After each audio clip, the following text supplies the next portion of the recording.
தமிழகத்துல வந்து இப்போ கொள்கை அடிப்படையில வந்து ஒரு 10 ஆண்டுகளுக்கு முன்னாடி வந்து சீமான் தன்னோட கட்சி ஆரம்பிச்சு இன்னைக்கு கொள்கை ரீதியா அதாவது கோட்பாடு ரீதியா இப்போ நாட்டுக்கு என்ன தேவை, இயற்கை வளங்களை எப்படி காப்பாற்றுறது, செயற்கை வளங்களை எப்படி உருவாக்குறது, அப்படி போன்ற திட்டங்களை வந்து உருவாக்கிட்டு இருக்காரு, பேசிட்டு இருக்காரு. மேடைக்கு மேடை தன்னோட அடுத்த தலைமுறைக்கு எந்த விதமான அரசியலை கொண்டு போகணுங்கிறது சொல்லிட்டு இருக்காரு.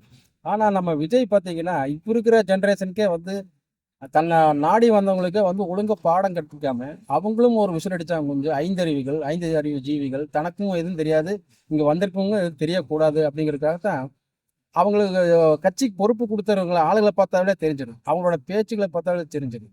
அந்த மாதிரி ஒரு காலகட்டத்தில் இவர் வந்து ஊழல் குற்றச்சாட்டுகளை திராவிட கட்சிகள் மீது சொல்றாரு. இது எந்த அடிப்படையில் பொருத்தமாகுதுன்னு எனக்கு தெரியல.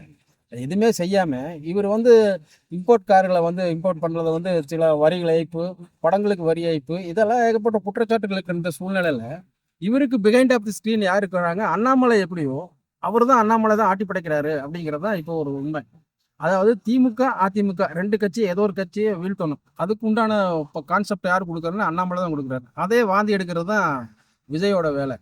விஜய் ஒன்னா உனக்கு சுய அறிவு வேணும், இல்லைன்னா சொல் புத்தி வேணும், ரெண்டுமே இல்லை. அண்ணாமலையும் சொல்றது அறகுறையா கேட்டு வளர்ற, உனக்கும் ஒரு சுய புத்தி கிடையாது. அப்போ வந்து மேடையில வந்து தத்தி தடுமாறி தற்போதம் உளறி ஒரு தற்குறிகளை உங்களை சொல்றதுல எந்த தப்பு இருக்கு?